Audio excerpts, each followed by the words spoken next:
the Emo Hour. Your weekly power hour of all things emo and adjacent. With your hosts, Katie and Nani.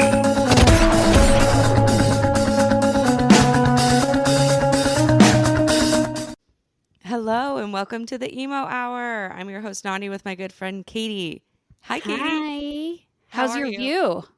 Oh my gosh. Well, my view right now is the computer, but behind me, which you can't see because I was too backlit, is a beautiful ocean, and it's actually like it's like their national park. It's a reef. It's this protected reef, one of the largest. Where are you? Oh, where am I? I am in a little town called Puerto Morales. Puerto Morales, yeah, I think. And it is a quaint little beachside town south of Cancun. Nice. Yeah.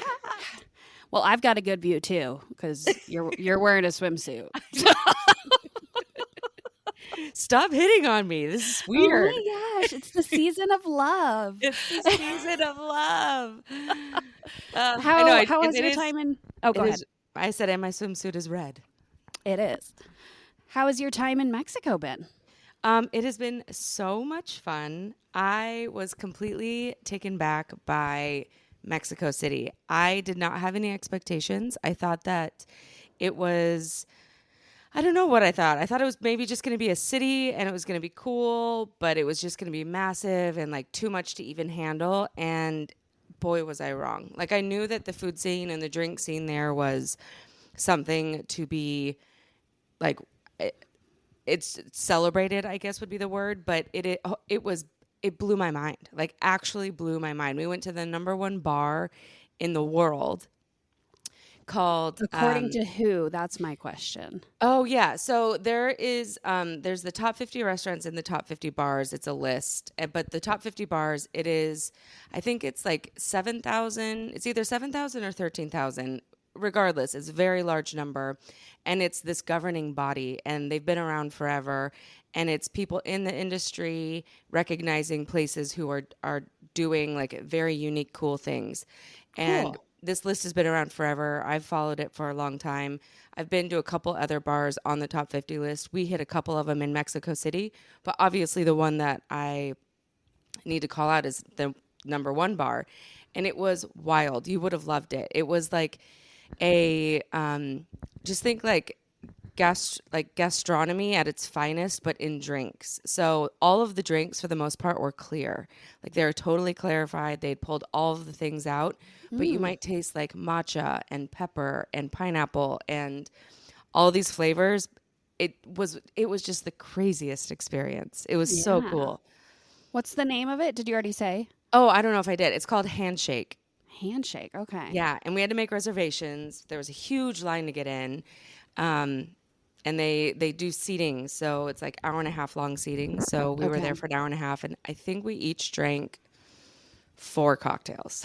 I mean, you just got to try it out when you're at the best bar in the world. Like when in Roma, that's one of the neighborhoods that we were in. It's actually called Roma Norte.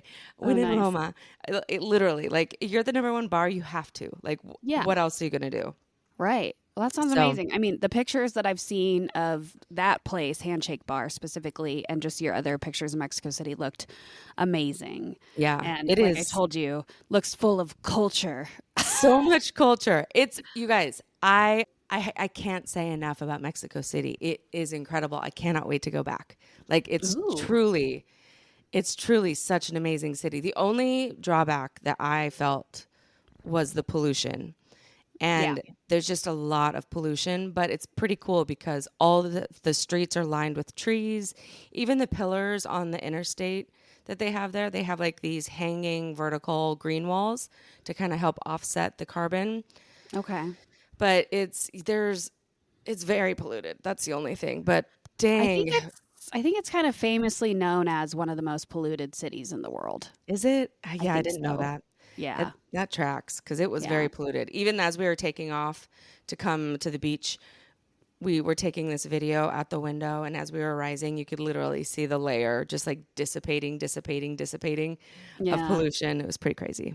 Yeah. I mean, it's so heavily populated too, and so I think it's pretty well known as one of the most polluted cities, or at one point I think it held that title if it doesn't hold it today. Today, But yeah. I also will say that, like, regardless of if you're into fine dining or street food, whether you're wanting to have a super cheap trip or like a super high end trip, it runs the gamut. So, like, you can choose your own adventure and still have like the most amazing experience. Like, I had amazing street tacos and had some amazing, beautiful fine dining as well. So it was cool. love that. And Yeah. it's cheap, right? Mexico in general is just cheap. Yeah, cheaper than the US. And right now the peso situation, I think it's like 21 to 1. So it's 21 pesos to a dollar. And, like, a bottle of water might cost you like 12 pesos. So you can kind of do the math there, kind of decide, like, like 60 to 70 cents for a bottle of water, which, we're used to paying. Depends on where you are. But Minimum $1. yeah, my go-to whenever I'm traveling is how much is a bottle of water? Because that helps me understand Yeah, the that's cost. fair. Yeah. Yeah, I mean, airport bottle of water is like $4 or $5. I feel Oh like. my God. Don't even get me started about that. Yeah.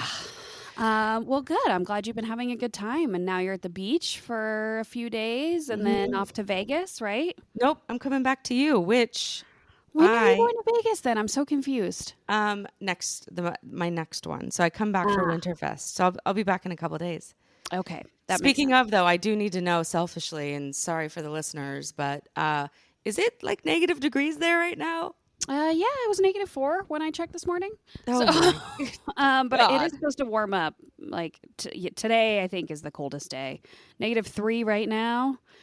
Oh no, tonight looks like low of -9. Oh my God. We literally have a 95-degree swing between us. Yeah, It's like that's not good. 80, it's like 84, 85 here. But you're back on Friday, and the low on Friday is 19. So you're Heat's- gonna miss the super cold. Yeah. Talk about a heat wave. 19. Heat wave. 19. Anything under 20, I'm not super stoked about, but 19 I can deal with when we're coming out of the negatives. Yeah, So for sure. it is a heat wave. Yeah.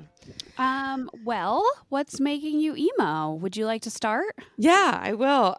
It's actually kind of funny because it has to do a lot with what you just asked me about how the travels are going. What's making me emo this week is my knowledge and lack of knowledge when it comes to speaking Spanish. I always think that I'm better than I am. Probably, I don't know. I confidence is good, I suppose, but I always think that I'm like in my brain, I'm like, oh, I'll be able to figure out those words. I'll be able to remember those words because I took 4 years of Spanish and you would think that it would stick with you. But when you don't use it, you lose it, right? And so I thought that I would be better, but I'm also emo because I'm actually better than I thought. It's this weird thing where I'm like kind of in the middle where there are times where I'm surprising myself. I think it's because I've been in this headspace of like, I can do this. It's going to be great. And then I'm like, oh my God, I don't think I actually can do this. And then there are times where all of a sudden I just spit out words that I didn't even know were in my head. And that's super exciting to me. So that's kind of what I'm being emo about. But I decided that what I'm going to do is start doing like Duolingo or one of those apps. And instead of me trying to learn a new language, I decided I need to get my Spanish back up to where it used to be. Yeah, I mean, I think that would be great. I did Duolingo pretty steadily for, I don't know, like a handful of months, and it helped. Like I took a couple years of Spanish myself, and I am not very it's a tough thing for me in general, learning a new language. I mean, it's a tough thing for everybody, but I think some people pick it up more naturally than others, and I don't think that it's very natural for me. But Duolingo, just exposing yourself to it every single day, even if you just did like 2 or 3 minutes, like there's a couple challenges you can get through. And if you just do like a couple minutes every day, it just like keeps it in your head. So highly recommend doing that. Yeah. And I'm sure you've done great. I know your Spanish capabilities are better than mine. I've done okay, but again, it's like it's just such a weird thing when you think you're just gonna nail it, Yeah. or at least have be like 70% there. I'm like, ooh, it's been a minute. Is your travel buddy good at Spanish? No, she doesn't really know. She doesn't know Spanish at all. So I've been carrying the conversation, which has actually been fun for me because it gives me more opportunity to practice. And Sure. like I'm not scared to fail, and I think that people actually appreciate you just giving your best effort instead of just speaking English, right? Yeah. So in between, I can understand it pretty well. So if somebody's speaking Spanish to me, I would say between like my Spanglish and their Spanglish, it's like we meet in the middle and we figure it out. Yeah. Right? Well, I mean, that's what it takes, man. That's a human experience. Yeah, right? What about you? What's making you emo? Oh, mine is so boring, but it's going to resonate with some people. It just has to do with being an adult. We have a new washer dryer. Oh my God, you do? You've been having troubles with that thing for a while. For so long. So it got installed yesterday, and it's just like such a relief. Like, I'm not excited to do laundry, but I'm excited to be able to do laundry without having any issues. Because, we've lived in our condo for over 5 years now, and pretty much ever since we moved in, the washer would like just stop working every 6 months to a year, kind of depending. And we had somebody come and fix it one time, and all they did was clean out the filter. And I was like, I can do that. So I watched some YouTube videos, and then over the next few years, like I cleaned it myself every like 6 months. And it's really not that hard, but it is in such a stupid spot that you can't access it. And our washer dryer is like tucked in a little hole in our laundry room. So I would have to like lay on the ground and like curl my body around the back of it. And then to open the filter was at the front of the machine. So like I'm at the back of the machine reaching my arm through to the front to like open this filter up to get it cleaned. And it was just, like I said, if you could access it from the front, it would be super easy, but it was just such a pain. And then like 2 months ago, it started leaking, and I tried to fix it twice, and I was just like, I'm done. I'm done doing this. Like, it's still leaking. I don't know what's going on. And my husband like 2 years ago was like, let's just get a new one. And I was like, no, we can make this work. I don't know why. I think I was taking pride in like the ability to fix it, Yeah. So there was a family that came and picked up our old washer dryer that lives in Twin Falls, and frankly, it seems like they were in need. So that made me feel good. I posted it on Facebook and just said, washer dryer for free if you come pick it up. It functions, but it leaks. And so this family came and got it, and he's like, yeah, I've got a buddy that fixes washing machines for a living. So I was like, yeah, somebody who has some expertise, like it works fine. Yeah, you just need the right person to come fix it. And it sounded like he was the perfect person to receive, because he's got a buddy who can fix it, and then it'll live a new life. Yeah. So I was happy that the old washer dryer, I think, went to a good home, and we finally got ours installed, and I've done like 5 loads of laundry since, because I've been holding off on laundry for the last like week and a half. And in my house, like laundry builds up really quickly. So. Oh my God. Yeah. With a child. Yeah. With child. Not even like you're at the age where everything just gets filthy. Yeah. Well, with a dog and a child. Yeah. It tends to happen. Well, they eat with their hands, and then they like rub it all over their face and all over their body. And then you change their clothes like 17 times a day. Yeah. Yeah. So like I said, it's a bit boring, but we just nowadays we get excited about things like that. And it is exciting. Washer and dryers are expensive though. That's part of why I wanted to hold on and fix the old one we had, because I was like, we don't need to spend that kind of money. But sometimes, there's like a convenience fee in life. And sometimes, like, I just was so over it, so frustrated. I was like, it's not worth it anymore. To go through this mental anguish. So that's mine. I'm so happy to hear that you got a new washer and dryer, because that thing has been... It's been an ish for some time. It has been. And my husband actually ordered it like a month ago, but it was on back order or something. So it took, like 3 weeks to arrive. And then we had to get the old one out and then get somebody to come in and help with putting the new one in. So, it just has been like a saga for the last month. But I'm very happy. When I started talking about this, I almost said, this is like something you're excited about when you're adulting. But then I was like, I don't even like that word, adulting. I mean, you are very much an adult. You've got house, you've got baby, you've got Yeah, husband, you've got it just washer and dryer. yeah, it just made me feel like so millennial, and that's such a millennial thing to say. And it made me Well, wonder, like, I don't like that word. I know I've said it before, but I don't like. I just think it's kind of stupid, and it yeah. is. Well, guess what? We are millennials. We are millennials, but millennials say some things that are kind of stupid.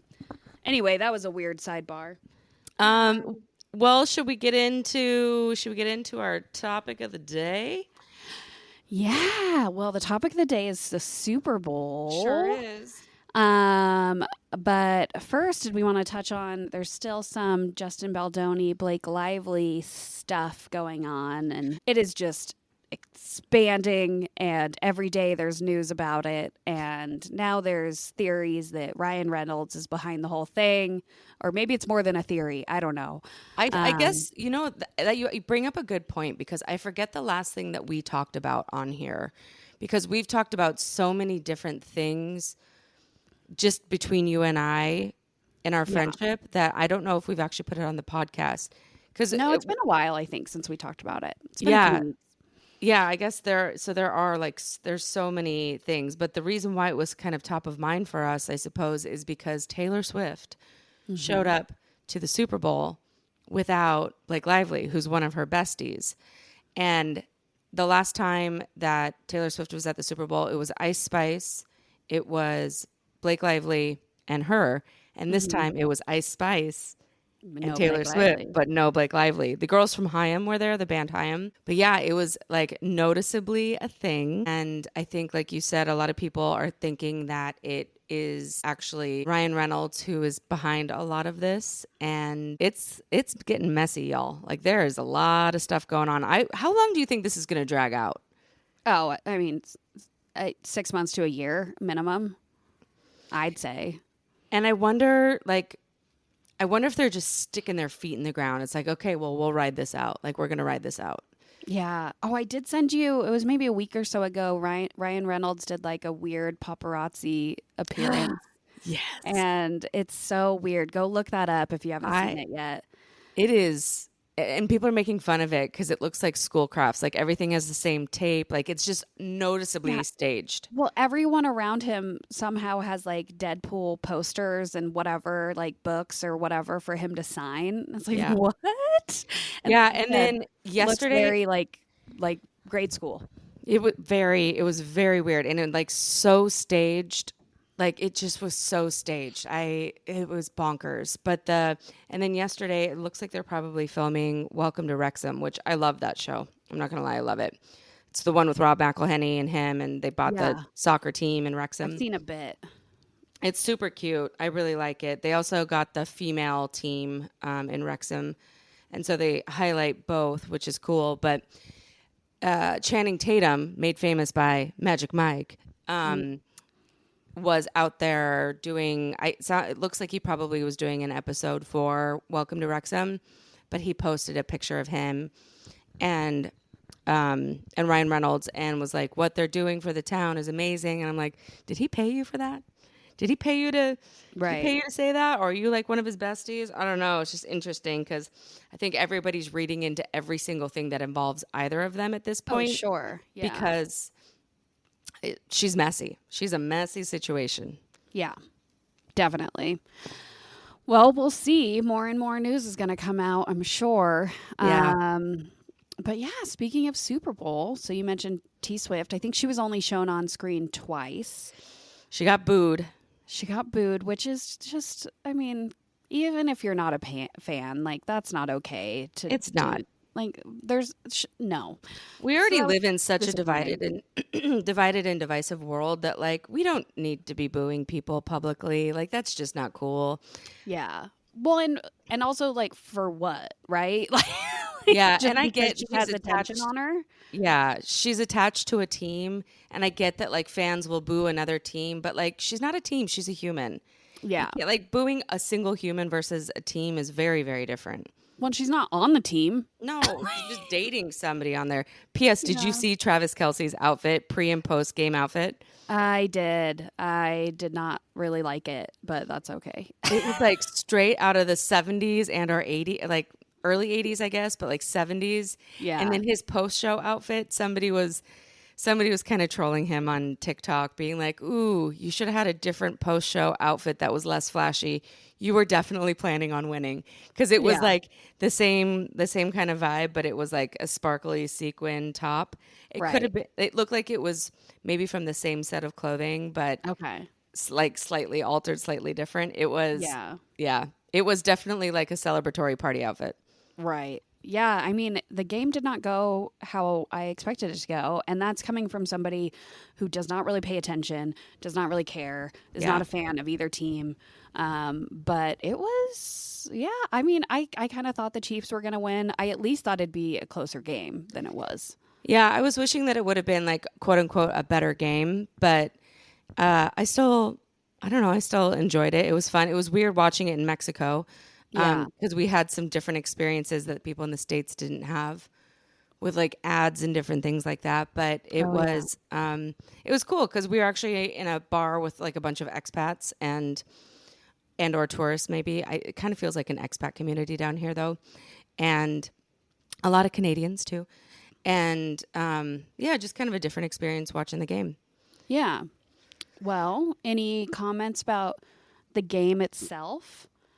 Just that it was kind of boring, I guess, like that's what I mean by a better game. When it's such a blowout like that, it's like, why do you even watch? Because you know what's going to happen at the end. Yeah. I was surprised that they made it to 22 because, I'm guessing they probably at the end, I stopped paying attention if I'm being honest. I'm guessing what happened is the Eagles were just like, oh, let's give them a couple points, or like they stopped playing hard. Maybe, yeah, or like just put in like some second or third string people. I don't know. That totally makes sense too. Yeah, we were looking when in the third quarter when the Chiefs still had 0 points. We were looking it up. Actually, our friend LB looked it up to see has there ever been a shutout in the Super Bowl, because that's what we were thinking it might be, and there has never been a shutout in the Super Bowl. It was pretty dang close to being that. Yeah. There shouldn't be a shutout in the Super Bowl. But yeah, getting to 22, I think is makes them look better than it was. Yes, you know what I mean? sure.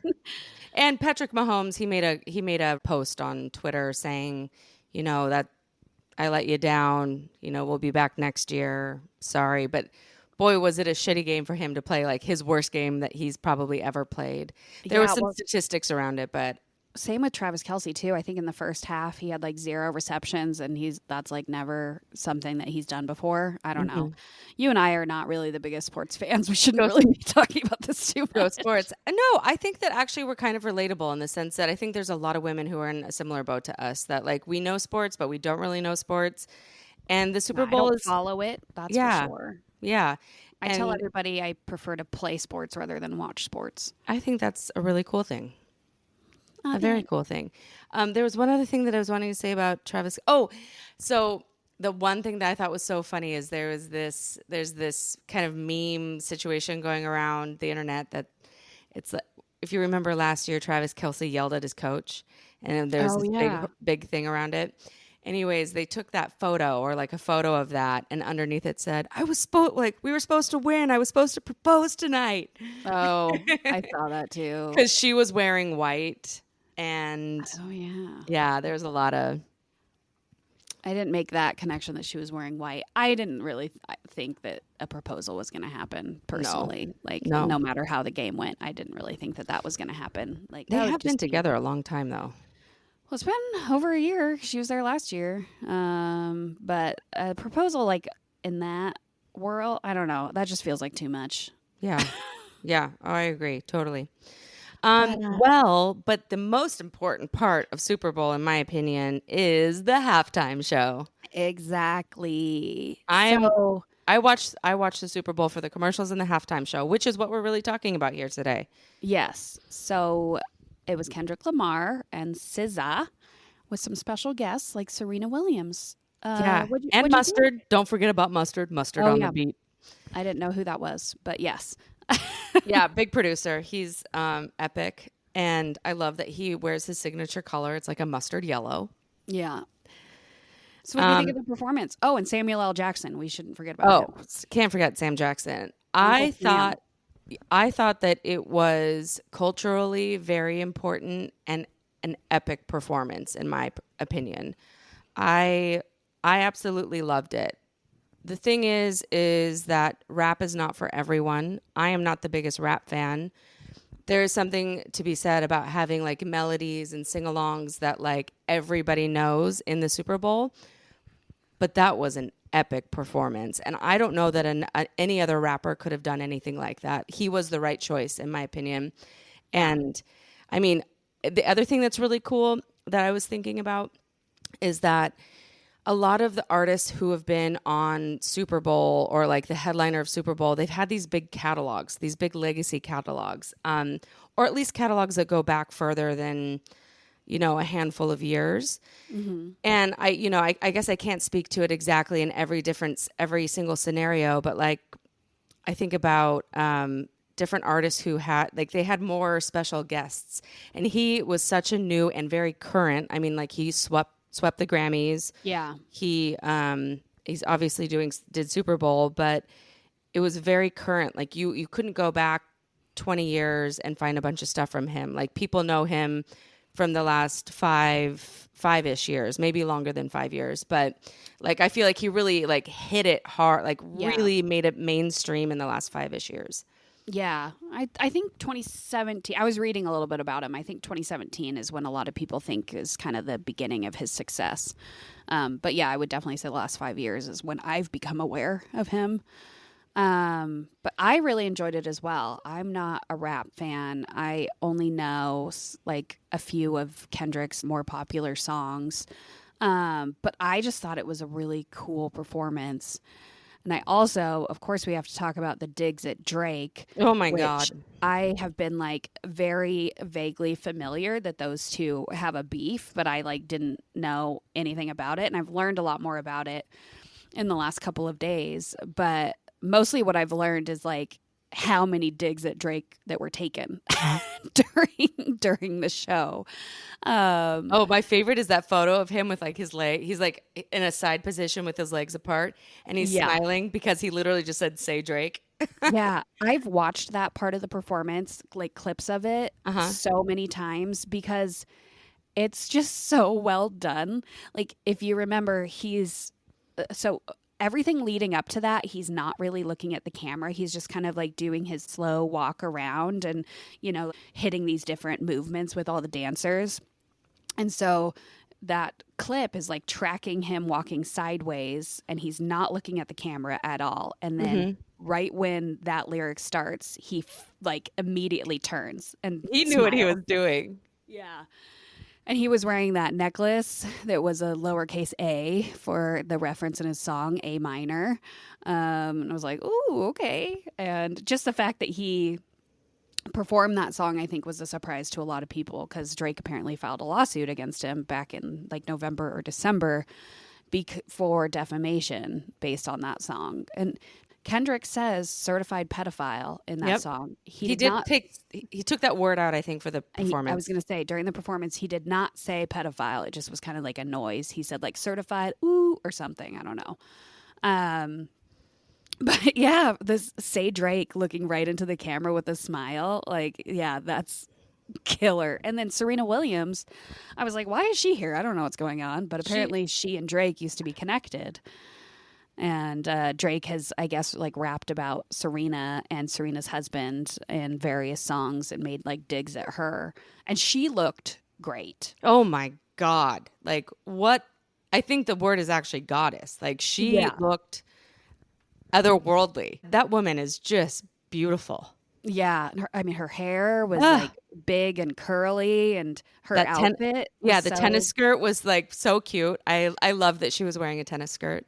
Yeah, and then like her legs are just so strong, and I was like, her legs look great. Like, and she was only on screen for I don't know 2 seconds, like 3 maybe. But here we are talking about her because she was such a babe. I've watched that part too multiple times, and I'm just like, she looks good. Yeah, she looks so good. And then SZA comes out, right, and her voice is something else, man. She's such a talent. And their song together, what is it? All the Stars, such a good song. And they announced that they're going on tour. I don't know if you saw that, but after the Super Bowl, Yeah, Kendrick posted like worldwide tour, her and SZA. Or Oh, him and okay. SZA, sorry. Yeah, I didn't realize that. SZA's not somebody I've ever listened to, honestly, but she sounded great and like she was a good part of the performance. I didn't know who it was at first. Oh, really? Um, yeah, But you but knew that song, right? maybe like it sounded vaguely familiar. But I wasn't super familiar with her. Yeah, she's such a talent. And, you know, we talked about this a little bit, but like everything was red, white, and blue. Everything so this is what I love about a Super Bowl performance. Not that you're asking, but I just have to say it is that when there's like specific intention and purpose, and you're truly using the field. There are so many regulations that the performers have when creating their sets that they're putting on the turf. There's weight limits. There's different things like you can't wear certain types of shoes. There's just like too many things that can happen to the turf. Yeah. And so they have all these regulations. Anyways, there's this company called All Access Staging. They pretty much always do the staging and the stage design for big like stadium tours. They always do the Super Bowl. And it's really interesting if you're ever like a geek like me and you want to go see how they build things. They'll show you builds of different sets on their Instagram and whatnot. It's kind of cool, or like time Yeah. lapses of the building. But I mean, there's hundreds and hundreds of people behind these set designs. And it was so cool because it was called like kind of the Great American Game is what he was referencing. And then Sam Jackson kind of being the ringleader of like, no, you're not doing the right job. And so in all the different squares, and I thought that they used the field in a really beautiful way. They used the audience by using those light up, and you see those all the time. It's the wristbands that people put on when you walk into a concert, and like Taylor Swift is known for using them a bunch, but it's just like these little bracelets and they light up, and so you can illuminate the audience via, I think it's probably on like Bluetooth or something, but I thought they did a really nice job of being able to use the audience, using the field, and considering it was pretty much a flat stage, like it was just probably some sort of plastic covering that like created a runway. I thought like they used the full length. It was just super cool. And yeah, it like to me, I thought the production level for TV. Now I know a lot of people who were there in person. There was a lot of reviews that people were like, but like frankly, the halftime show is not meant for the people who are in the stadium. It's for the people on TV. And let me tell you, from the TV's perspective, it was amazing. Yeah, I agree. I was really into it. I liked it a lot. Yeah. I remember at the beginning when all the dancers started coming out of the car, somebody at my house, because we had a Super Bowl party. I don't even know if I said that, but somebody at my house was like, "Where are they coming from? Is this a clown car?" Yeah, I know, right? Which was funny. But yeah, I mean, I thought it was great. There was, I think, multiple stories being told on that stage. Yep. And stories that I don't understand. I think a lot of references with Black history stuff that I just don't have the knowledge about. A lot of references to Drake that I don't have the full knowledge about. And I think a lot of just political commentary about like the state of the nation, and I think criticism on Black culture too, honestly, was like the Uncle Sam part of it. And I think you could probably dive into every single thing. And I think that that's what Kendrick does, is like, he's very intentional. Like there was a lot of stories being told. Yep. And I think that he was the right person for the right time. And those stories that he told were done with such beauty through like art. Mm-hmm. And yeah, like you said, he's very intentional. And I thought it was great. I loved it. I know that there's haters out there that were like, "Oh, that was boring" or whatever. I'm like, "No, not to me, dog. I loved it. I loved every second of it." Yeah, and I that happens every single year with Super Bowl halftime show. I feel like they're always polarizing. I suppose it's like the best or the worst or whatever. It is, and generally speaking, I enjoy them. Like, even if it's not if it's not an artist that I really listen to, it's just such a different level of production and such a different type of performance that like I just appreciate it for that and for what it is. Well, like you said on last week's episode, that I thought was so poignant. People at the Grammys, they weren't standing up and enjoying the performances. Like, these are huge, like huge productions that cost so much money, and they're meant to be so special. Like, this is the best version of a performance that you're going to get to see, right? Whether it's the Super Bowl, the Grammys, or whatever, they're meant to be these epic performances. So yeah, I thought it was epic on many levels. But I am curious, what is your favorite halftime show in, I guess, the history of halftime shows? And I could go first too if you want, because I know mine, and you probably know mine too. I do know yours. You should go first, because I don't know that I have like a favorite. I have a couple things to say, but I don't know that I have like a favorite. So you should go first. Okay, well, similarly, what Kendrick did and what my favorite person did is they used flat. They used a lot of flat on the field, and Kendrick didn't do it, but she did it, and they used a lot of 3D imaging, and that is Katy Perry. And so the 3D imaging, they did these projections on like this flat surface that has, I keep saying plastic. It's the wrong word, but it's some sort of plastic that's covering the field.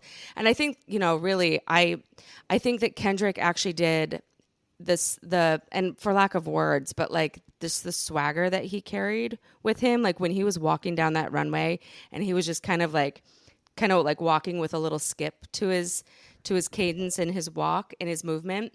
I just was like, oh my God, this guy has America in his hands. It's just, it was so good. But Katy Perry, I don't remember what year it is, probably like 2015 or something. It's exactly 2015. Oh my God. Look at that. Good job. 10 years ago. And 3D imaging at that point, or like 3D projection, was very new, very fresh. And it just really started to get used a lot. But her performance, I thought, and it has not changed my opinion once since then and previous to it, she knocked it out of the park. She had so many different aspects to her event. She came in on a lion, and she went out on like a little star in the air, and in between there was the beach scene with the left and the right shark, and there was Missy Elliott came out, Lenny Kravitz came out. Look, I'm doing all of this from memory because I've watched this so many times. It's embarrassing. It's like, if you haven't seen it, please go watch a YouTube video of it, because it's just so dang good. But the 3D imagery that they did, it made this flat surface look like the stairs were falling in, or it just completely, it kind of did this mind-boggling, mind-bending stuff, because although it being flat, they created so much depth to the performance with this imaging or imagery. And yeah, I still, to this day, nobody has touched that performance, in my opinion. I mean, it was a good one. I remember enjoying it, and I know I've watched it on YouTube before, or since then. Yeah. And Missy Elliott coming out was a big deal. Yeah. She had not been seen around in the public or like performed publicly in years. So that was pretty major too. Yeah. I love Missy Elliott, dude. Yeah. I mean, we also grew up at the time when Missy was like in her peak. Right. And it was Katy Perry, like tons of color, tons of things going on, just very like out there. So that was a good one. I don't have like a number one. Like I was saying before you started, I appreciate most of them. A couple ones that like stand out to me, I guess. I actually enjoyed last year's, which was the 2024 one. You know what I'm laughing about? Yesterday, you and I were talking about how we were going to talk about halftime shows. And you were like, well, what's your favorite? I said, I'm not going to tell you because we have to save it. I want to see what your reaction is. And you're like, well, I already know that it's Katy Perry. I'm like, dude. Well, I'm pretty sure you've shared it with me multiple times. Yeah, that sounds about right. And I totally thought I was keeping it a secret. And yeah, you know me too well. Well, that's what friends are for. That's what friends are for. So I remember last year standing out. So last year was Usher, Alicia Keys, Ludacris, Lil Jon, Jermaine, Dupree, will.i.am, and Her. Yeah. Mostly like Usher, it just takes me back to like middle school and high school. So like I just think he did a great job. And then Alicia Keys was awesome too. Yeah. She's got pipes. She's got pipes yeah. for days. So like I remember enjoying that. And then 2 years ago they did kind of a similar thing with Is that was it last year? I can't remember if it was last year or a different one where like they came in and whoever it was hanging upside down. Like 50 Cent. That's exactly where I was going. Yes. That was in 2022. So that was Dr. Dre, Snoop Dogg, 50 Cent, Mary J. Blige, Kendrick Lamar, and Eminem in 2022. And like that's a memorable one for me as well. And Yeah. these are both of those that I just talked about are like hip hop, rap, and I don't really listen to that, but I just thought they were such good performances. And there is a lot of nostalgia when you're talking about like Usher and 50 Cent for us and people our age. Dude, I Usher's also so good. I also really enjoyed one of the ones that popped up in my head first is 2016, which was Coldplay, Beyonce, and Bruno Mars. Yeah. I actually really liked that one. Like if I were to pick a favorite, I'd probably say that one right now. Well, that's 3 megastars on one stage. Yeah. And I love Bruno Mars. I mean, I'm not really a big Beyonce or Coldplay fan. Oh, I love Coldplay so much. But I love Bruno Mars, so maybe that's what got me like the most excited was seeing him. He's a short king, dude. So is Kendrick. Do you know how tall Kendrick is? I looked it up yesterday. I looked it up too. 5'5". Yeah. Right? Yeah. Yeah. And I think Bruno Mars is like, I've seen him in person. If it says he's 5'5" on the internet, he's not. He's like 5'3". Wow. Well, then Yeah. I'm taller than him. I'm but 5'4". you put that hat on him, then he's 5'5". Then you put some heels on him, maybe 5'7". There you go. So, I mean, if I had to pick a favorite off the top of my head, I think it would be that one, Coldplay, Beyonce, and Bruno Mars. But I also feel like I could be easily swayed, like if I watched a few performances in a row, you know? Mm-hmm. But I've gone down that rabbit hole before where I'm like going and watching old Super Bowl performances. Because I can just appreciate it as like a unique experience and a unique performance. You know what we should do? You know how we play YouTube roulette, which we should talk about YouTube roulette probably on the pod at some point, or just have a version of YouTube roulette on the show. But we should have like a halftime roulette where everybody plays a halftime show and we get to experience like everybody's kind of favorite version. That would be so fun. That would be good. I mean, We'd have to pick like a handful of people because they are like 15 to 20 minutes long. Yeah, we'd be there for hours. Yeah. But the time would go by quickly. It would. And then all of a sudden it'd be like 5 a.m. and the sun's rising. We're like, what just happened? Yeah. I think honorable mentions should go to like The Weeknd and Lady Gaga. Oh, that was great. And it was mostly them too. Like, and that's again, like Kendrick. SZA was there, but really it was a Kendrick performance, right? Yeah. Lady Gaga was in 2017 and she put on a memorable show. Yeah, she came down. The Weeknd was 2021. So it was like a COVID show. And considering the restrictions that were placed on him during that, you know, and just like the stadium was like half empty. Like, I think that's a memorable one too, and just such an interesting time, right? I want to see him live. I feel like he's got to be putting on a crazy, crazy show in real life. Yeah. IRL. I looked at a bunch of lists of different websites that were like ranking halftime shows, and I'll say that pretty consistently, bottom of the list was Black Eyed Peas. Oh, poor Black Eyed Peas. I mean, have you watched that one? Yes, I've seen every single one. I mean, it was bad. Yeah, that's also, they were in a time where we were like in a shift of like abilities. So we'd gone from kind of guitar, drums, bass to more electronic elements in music and, auto tune and all these things. But also at the same time, productions had different abilities. And I don't remember exactly what theirs looked like. I'm going to have to go back and watch it. But I think back to the old days of like Nipplegate with the Justin Timberlake and the, remember Janet Jackson or like the Aerosmith and Britney Spears. You go back to those performances, they're so basic. They're just like on a big stage performing. And now what they're able to do, Sure. it's much more epic than it used to be. So yeah, poor Black Eyed Peas. I have to go back and watch that. It wasn't, I think there was like mistakes and other things going on too. It wasn't just like a lower production value. And I haven't watched it in a long time either, but I just remember people being like, yeah, that was not good. Yeah. And pretty consistently at the top of most of the lists that I looked at was either Prince or Michael Jackson. Oh, that tracks. I don't remember Michael. We need to do a roulette of this. I know. That would be so fun. Super Bowl roulette. Super Bowl roulette. Yeah, I don't have any like specific memories of Michael Jackson or Prince's performances, but those are like pretty steadily at the top of a bunch of these lists. So if you're curious, go check them out. Yeah. What did you think about Should we move on to commercials? Yes. Yeah, let's talk about the commercials. My two favorite things. Go sports. Go sports. Did you have a favorite? I think it's just hard for me to pick favorites in general. I just don't like that question, I think. Yeah, I guess that's true. I had like probably top 3.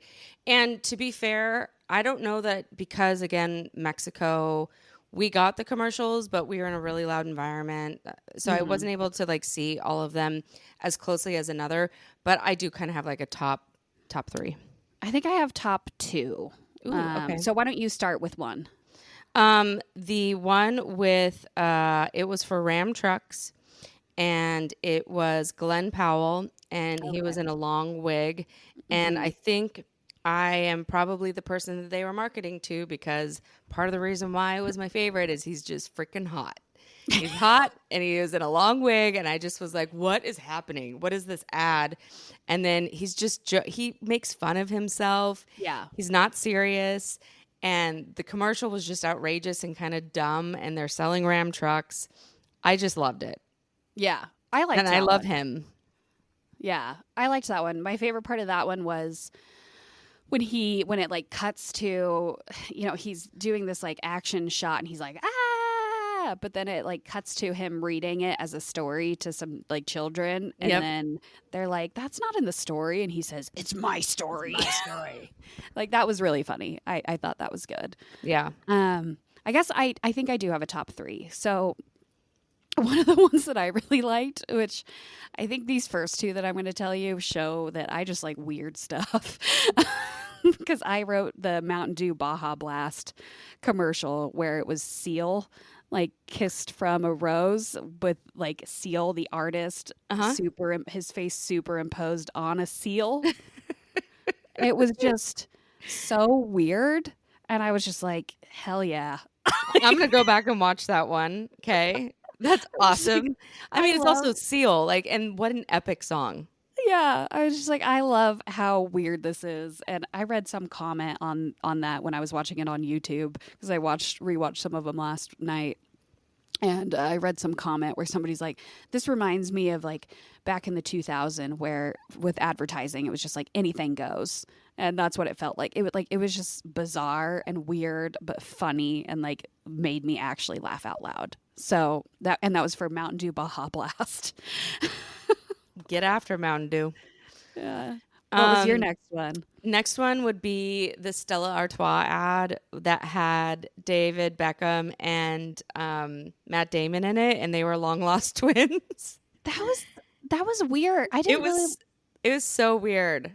I like it because I love Matt Damon, and I just enjoyed it. And then he kicked the ball, and he's like, "Oh, we are brothers. Here, let's cheers with the Stella." You know, these ads are just so ridiculous. I don't know who's coming up with all of them. So many of them are dumb, but then the dumb we talk about. So right, they spend so much money on these ads too. It's crazy. Totally. Which is a good transition to my next one. But first, I should say, Matt Damon was in that commercial, which I just feel like that's a weird choice. Like, 'cause he doesn't look like David Beckham. Like, I feel like you either pick somebody that's, no offense, Matt Damon, but more attractive, or somebody that's less attractive. to like make it funnier. Like a, Yeah. Not I like don't know. a middle-aged Joe Schmo. Because Yeah, that's frankly, kind of what it. that's Matt Damon's shtick, I think. He's just kind of like he's Yeah, not super hot. And he's not bad looking either. yeah. Well, and so also Matt Damon was not on the Dunkin' commercials this year. Yeah. Even though he was like referenced in the Dunkin' commercials, they were like, "Where's Damon?" or whatever. So that was an Getting interesting paid more choice. money from Stella is what's happening. Yeah, probably. Well, the next one I wrote down is the Doritos ad of the alien abduction. Do you Oh remember my that God. We're one? on such opposite ends of the spectrum. It's so funny. We are. Yep. It's amazing. Do you even remember it? No, I don't. Okay, so it's this guy that's like in this. I have more to say about this one too. So it's this guy in his room or in this room, and he's like a surveillance or like a security guy. Like so, there's like screens and stuff, that he's paying attention to. I'm And watching then it as you speak. oh, and then there's this like alert that's like UFO detected, and there's this tiny little window, and this light shines in through the window and like looks at him, like focuses on him, and then goes to the bag of Doritos, and he's like, "No, they're my Doritos," and takes a bite. And then the light like grabs him and starts throwing him around the room like a rag doll, which I just thought was so funny. And then it ends with like he's hanging out with an alien and they're just like eating a bag of Doritos together. Yes.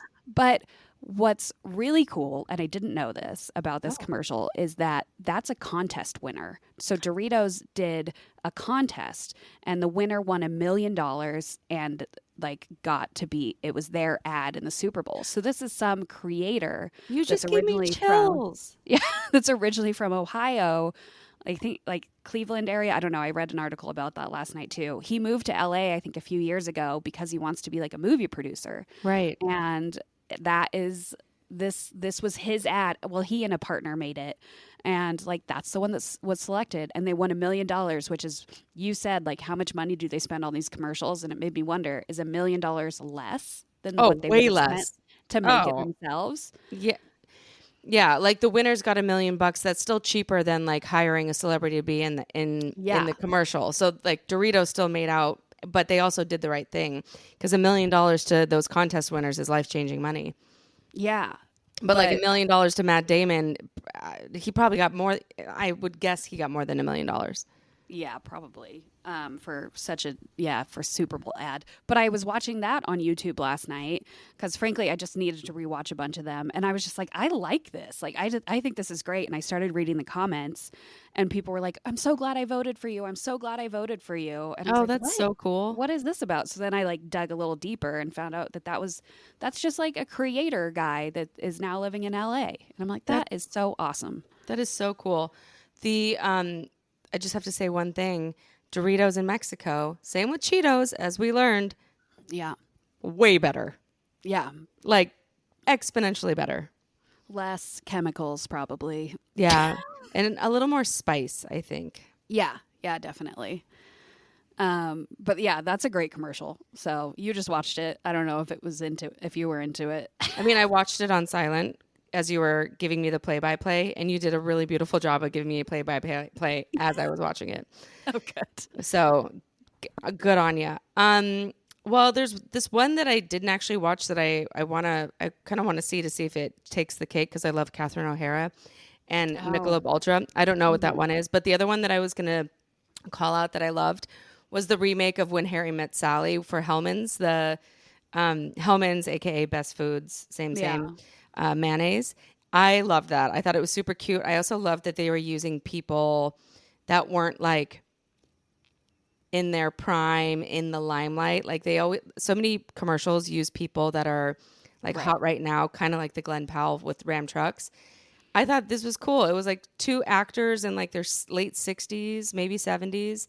Yeah. Remaking such a famous epic part of a movie, When Harry Met Sally. And then they did pan to the modern day, Sydney Sweeney. Yeah, Sydney Sweeney, who was in the movie with Glenn Powell. Yeah. But I love that because it's that famous Katz's Deli. I think it's Katz's Deli in New York, where she's, having having a moment with her sandwich because it's so good. Right. I didn't really like that one, but it just made me uncomfortable.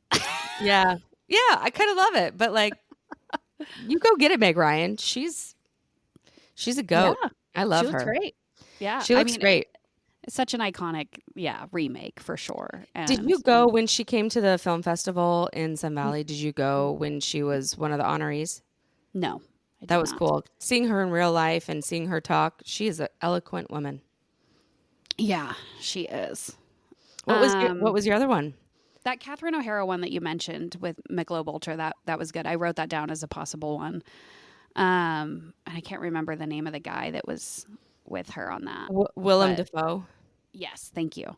The last one that I chose was because I have a daughter, so the Dove commercial.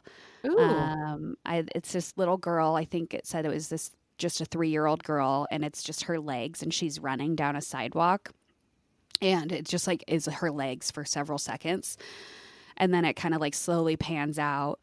And then there's like a message across the screen that says, like, at 3, she thinks that these legs are unstoppable. As a teen, she'll hate them or something like that. I don't know if they use the word hate. And it was basically like, let's keep girls confident. She said at 14, she'll think they're unbearable. Unbearable. There you go. And it was just like, let's keep them confident. Let's change the way we talk to girls and keep them confident. And it hit me. Keep her confident. It just made me like, it just made my eyes water thinking about it. You do a really beautiful job of giving a play-by-play on these. Because I also watched that one as you were talking about it. Well, I did have to watch them last night because during the game, frankly, I didn't pay a ton of attention to the commercials, so I had to kind of redo it last night and figure it out. Yeah. Well, yay. Yeah, there's a lot of good commercials. Please add us on Instagram or TikTok and let us know what you thought of the halftime show and what your favorite commercials are. And do you like Doritos in Mexico also? Because they are superior. And Cheetos in Mexico are far superior. Cheetos was my pick. Like I liked them both, but the Cheetos were way better in my opinion. Which kind were they? Were they the more airy, puffy ones or the crunchy, more dense ones? I think the crunchy ones, if I remember right. It's been a while. Yeah, I was going to bring you some. Oh, well, I mean, that's a hard thing to pack. You don't have to. Well, you're my girl. Well, thanks. Maybe we can eat them on the podcast together because that would be something that everyone wants to hear. Yeah, what do they call that? Like a mukbang or something where you just like eat? Oh, or yeah. That's when you eat an excessive amount of food. Oh, that's a mukbang. Or like what it's like where you hear ASMR. That type of stuff. ASMR. That's so weird. People love it. Yeah. Any honorable mentions? I guess I wanted to say for honorable mention the Nate Bargatze commercial for DoorDash Dash Bass. Nate Bargatze? That's why I wanted to bring it up because you call him Nate Bargatze. Okay. Well, I say it with confidence, but yes, it's not Nate Bargatze, but for some reason I can't seem to get his name right. Yeah, Nate Bargatze. Nate Bargatze. But that one was kind of funny too. I like him as a person and a comedian as well. Yeah, let's see. Oh, yeah, there's just some weird ones. The one that I can't remember who the ad was actually for, but it was like the person was born with a cowboy hat. Oh, it was weird. It was for Tubi, Tubi, the TV channel. It's like YouTube TV, I think. Yeah. Tubi, and he's like born with a cowboy hat, but it's like flesh cowboy hat. And then everybody around him had wizard hats, like that were fleshy wizard hats. And then it was like, whatever's in you, we have it. I'm like, a cowboy hat? It was weird. Yeah. That one, obviously it stayed with me, and maybe that's what they were going for, but it was uncomfortable. Yeah. Well, should we just move on to email lyric of the day? Close it out? No, absolutely not. We will not. You want to know why? Because I need to read you some Valentines, some emo Valentines, because you know what is this week? Valentine's Day. It's Valentine's Day. And so I looked up some different emo Valentine's card things on the internet, and I just needed to read you a couple of them because some of them are really uncomfortable and some of them are kind of funny, and they're just they're ridiculous. Okay, so the first one is and I'm wearing a red swimsuit. I feel like I'm your Valentine right now. Okay, so the first one is, this is in reference to, or I guess you can probably guess who it's in reference to. So, I wouldn't pick my friends over you, with a heart. Newfound glory. Yeah. And then there's a couple just funny ones that are like, I'd give you my heart if I had one. And it says Happy Valentine's Day. Love and that. It says, this one's kind of cringe, but I'm going to read it to you.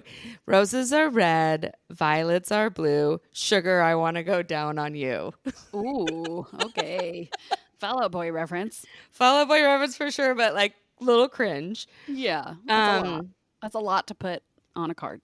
For real. This one says, I would panic if you weren't my Valentine. Oh, God. I know. Some of these are so cringe. One says 3 cheers for love. Happy Valentine's Day. Do you know what that's in reference to? That's my chem, right? You got it. Yeah. Which I realize you're not like the biggest my chem person. And then this one says, it's not a phase. I still love you. Oh, God. That's so corny. I know. And these are just like emo ones. If nothing lasts forever, will you be my nothing? Okay. I know. They're just so ridiculous. I don't know why Fall Out Boy had to go. I kind of gave this away. I don't know why the Fall Out Boy ones are like so ridiculous. But this says, glad I'm not just a notch in your bedpost. Rawr. Okay. Wow. My God, that one really set me off, man. Yeah. And then I guess we'll leave it on this one. If I had feelings, they'd be for you. Happy Valentine's Day. Happy Valentine's Day. My God, I keep finding good ones too. There's just so many out there. So if you're an elder emo like us, just know that the internet is full of Valentine's Day cards. Horrible Valentine's Day. Horrible. Cards. Horrible. You too can go and find and print one and give it to your friend, give it to your significant other, whatever you think. But yeah, there's some ridiculous ones out there. You want to get into emo lyric of the day? Yes. Do you want to go first? I sure can. So mine is from Acceptance and their song Different. I love Acceptance. They're a Seattle band. His voice is so good. And I actually chose the chorus, which I feel like I normally don't choose the chorus, but I don't know, it's just kind of resonating with me. I was listening to them the other day and remembering how much I love them and how much I wish I could see them again soon. And you know what I was thinking, actually, now that I say this out loud, I feel like I have this epiphany every time. I should have chosen a band from the Emo's Not Dead cruise because the Emo's Not Dead cruise was out this past week. Yeah, we didn't even talk about that. I know. And as I'm sitting on the beach, I see all these big cruise ships going by. I'm like, I wonder if that's the Emo Not Dead cruise. And because I'm in front of the route that people would take back to Miami or back to whatever, or to Cozumel or something. And that they did that same kind of route. And it was because that was, what was it? It was like Chiodos, The Used, Seosin, a bunch of different artists. And it was done by Emo's Not Dead, which they shorten into END. And Matt Cutshall, who is the funniest. He's a comedian and he's married to a really funny gal as well. And she's a TV host and comedian as well. But, Boys Like Girls was on it. But they just set sail and it was sold out and it was a huge emo cruise. And I guess they're coming back next year and they said, we got a bigger boat. Yep, they did say that. They needed a bigger boat. They go to the Bahamas. Maybe we should go next year. We could. It'd be fun. I mean, it looks like a good time. I've seen lots of videos. Yeah, The Used was like the headliner. Hawthorne Heights was there. You mentioned a lot of other ones already, but it looks like a great time. I saw many, many videos. Yeah, Yeah, looked pretty epic. But And Your Broken Hero, which is Matt Cutshall's band. that's right. It'd be funny to watch them perform. I wonder if it's funny when they perform or if it's actually legit. Probably both, I would guess. Yeah, I feel like he doesn't take himself too seriously. Yeah. Okay, so mine is from the band Acceptance and their song Different. It goes, I wanted to see something that's different, something you would change in me, wanted to be anything different, everything you would change in me. And very, very emo, I think. But I think the reason why it was resonating with me is I wanted to see something that's different was maybe the line for the most part, because I think a lot of us, you know, they want to see something different in another human, whether it's a partnership or a friendship or whatever. And you kind of want to see the best in somebody else, even though they might show you their worst. And that was I don't know, it was very emo to me, even though that's maybe not what they're saying in the chorus, but that's what I was taking out of it. Yeah. No, I get that. I think I agree. I think I agree that that's what I hear too. That does sound very emo. Very emo. What about you? What was your emo lyric of the day? Well, mine, I was trying to think of, Valentine's type emo songs. And I went through a couple first, but I landed on First Date by Blink-182. Oh, Which, because why not? Valentine's and First Date. And it's such a cheesy song and whatever, but it's so catchy. And the music video is hilarious. If you haven't seen the music video, please go watch it. So the lyric that I chose is, when you smile, I melt inside. I'm not worthy for a minute of your time. I really wish it was only me and you. I'm jealous of everybody in the room. It's like, that's so good. Isn't it so good? Especially for such a cheesy, corny song. And that just sounds like a love poem. That is absolutely a love poem.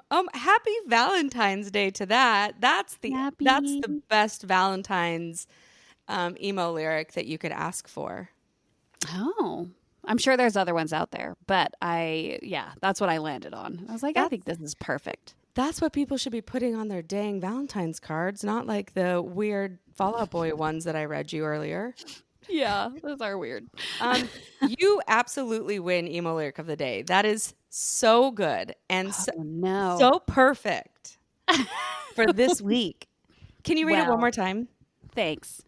When you smile, I melt inside. I'm not worthy for a minute of your time. I really wish it was only me and you. I'm jealous of everybody in the room. Well, guess what? It is just me and you right now. You don't have to be jealous of anybody else, Katie. We're not in the same room. I know, sad. R.I.P. Maybe next time. We're in the same virtual room. Okay, yes. Well, what else? Anything else? Congratulations on yet another win. Thank you. Yeah, your streak is over, I guess. Yeah. But you won one and then we tied. Yep. So streak is over. No, thank you for listening, and follow us on TikTok and Instagram at the Emo Hour, and we're going to be doing more and more TikTok stuff. Maybe Nani can still put on goth makeup and take some goth content on the beach. I'm hoping. Oh God. Maybe. I know. And if we use any video from today, it's going to look ridiculous because you're in a sweater and I'm in a swimsuit. So here we go. 95-degree difference between us, right? 95-degree swing. Okay. Well, hope you have a wonderful Valentine's Day, and we'll see you next week. And please follow, subscribe, share, all those fun things. Thanks. Bye. Bye.